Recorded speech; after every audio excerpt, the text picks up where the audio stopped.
parts. We're going to talk about the content in African City, but I also want to understand the influences, the creative process. I know you come from a very famous family of artists and career diplomats and probably business people and politicians. How has your upbringing, influenced your creative drive?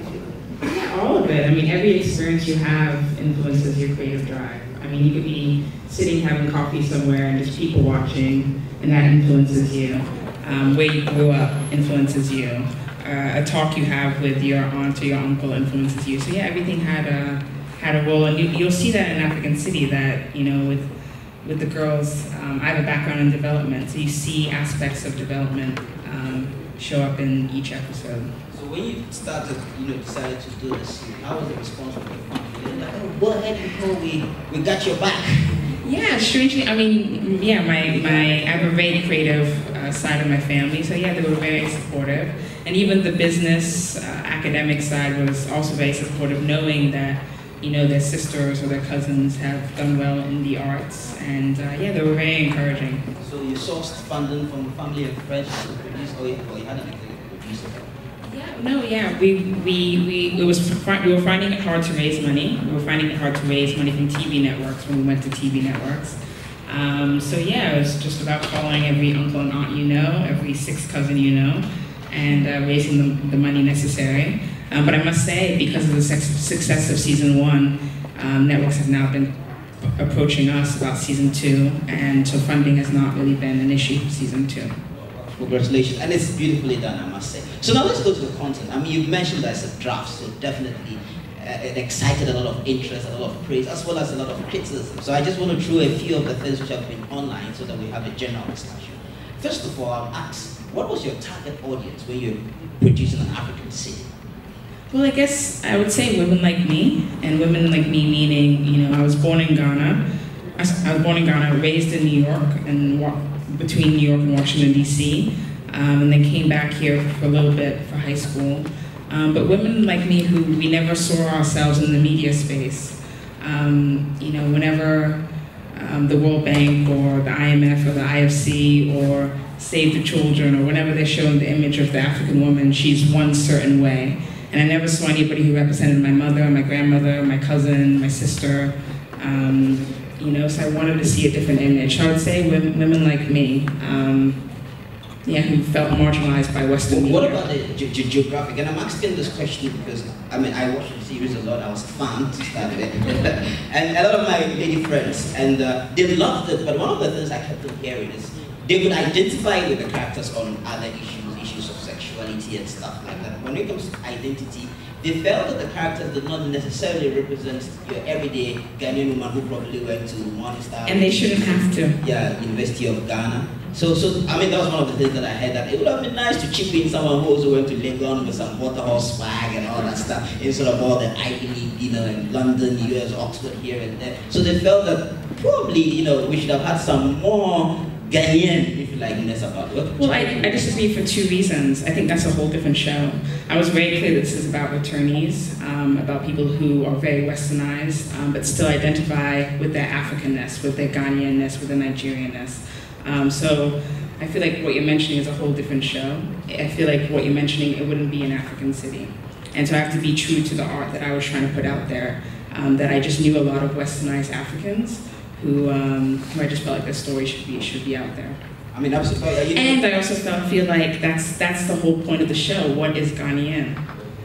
With me even sitting here with my American accent, I very much consider myself Ghanaian and Ghanaian only. So what is Ghanaian? And so for these 5 women, they consider themselves only Ghanaian or Nigerian. So that is them being Ghanaian. That's a true representative of one side of being Ghanaian. And Chimamanda talks about the danger of a single story, and of course there are parallel stories and multiple stories, so we can consider your story as part of the Ghanaian or African experience. But I'd love to ask, have you found the series more successful with people abroad, with people who have had, traveled and returnees, than it is with the local community? Do you think something like this will thrive on GTV or TVP or Metro TV, and I dare say UTV? Well, I'll say all those networks have approached me, so that to me signifies that there must be some interest. But like the woman was saying over there, I mean, the business side of it, they didn't come with me with the numbers, whereas with DSTV, they came to me with the numbers. But that just showed me that when DSTV approached me, that there was a regional interest in the show. There was an Africa-wide interest in the show. And then globally, yeah, I mean, everyone from BET to the Africa Channel to Canal Plus. So that also showed me there was a global interest. And why was there a global interest? Because of the African diaspora. That's how I saw it. I think whether you were Rwandan living in Paris, whether you were Nigerian sitting in London, there was an interest in the show. So that's why I felt like global networks took note. I mean, I know we've talked about this related to the women, but I just have to chip this in about the men, you know? So I've been watching African series, these bunch of fine, intelligent, articulate women, the kind of women I love, you know, very independent and strong. I was like, this is the kind of woman I like to run. But you know, it's like the criteria of all the guys who are coming, this guy went to Oxford or Harvard, with my second degree, I did some. So, you know, I mean, I wouldn't say it made me feel inadequate, but I was like, shut up. I mean, so I just have to chip that. I don't know if you have something for the men to say about it. And also spark, you know, is it a very realistic image of the African man, if you like? Does it have to be? I mean, I have a six-pack, by the way, so. Well, I mean, it's a fictional show.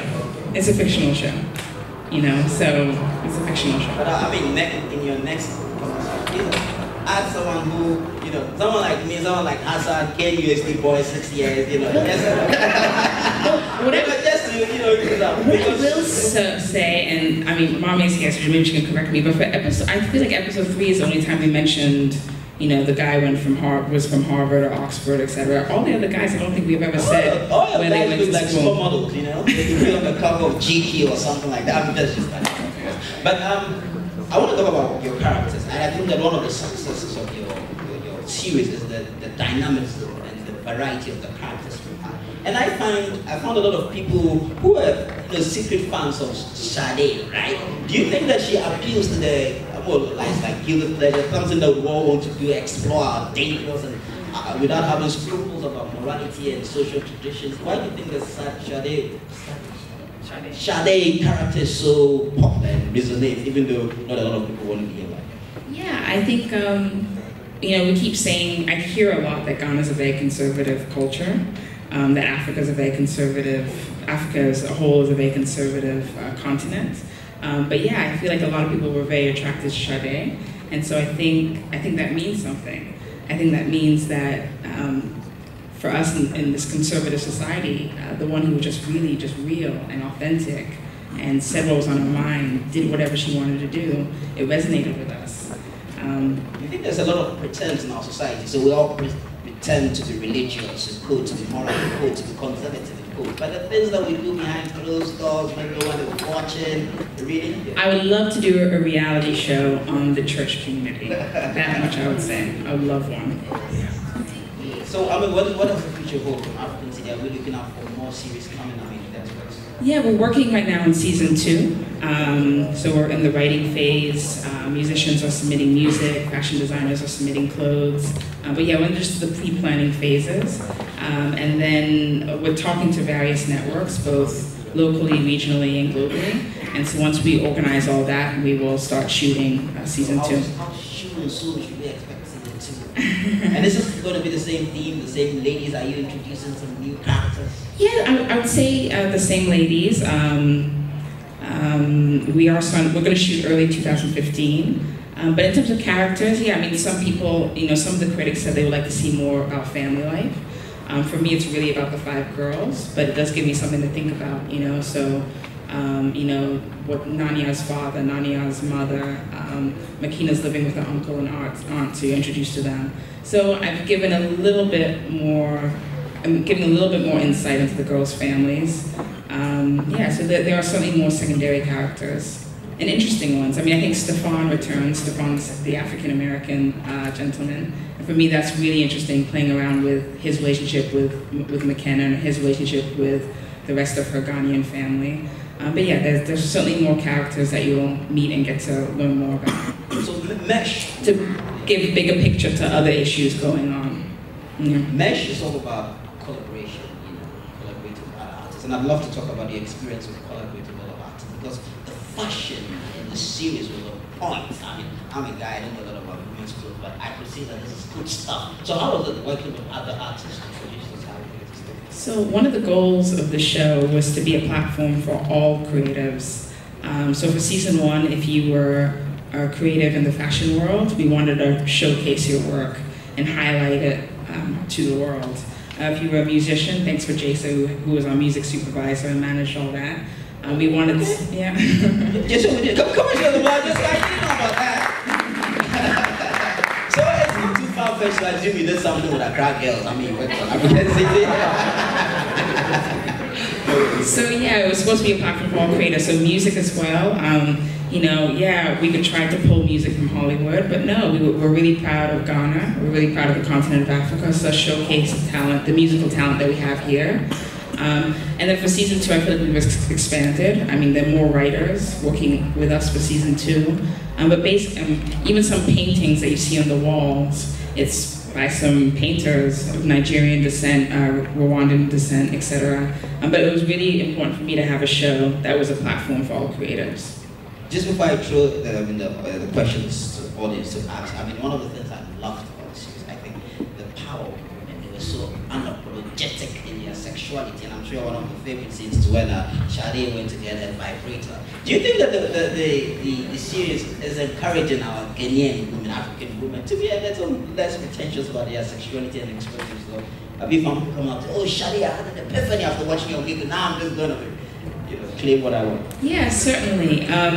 For me, I was inspired by the American version of Sex and the City. And the American version of Sex and the City, I think, definitely helped women kind of own their sexuality, own their sensuality, and be open to the conversation around it. And so, yeah, I wanted to see that among my peers as well. Ladies, if you want to grab it, let me see by hand. How many of you have seen African City and African City? How many of you? The ladies, okay. The ladies, how many of you own private cars? The sexual liberation starts today, you know. I should just say that I actually learned a lot from that season 4. You know, I learned that there were many online West African sex toy shops. I didn't know that. I learned that there was many. There are many female entrepreneurs who've taken this up as a business. Wow. So that's something I learned.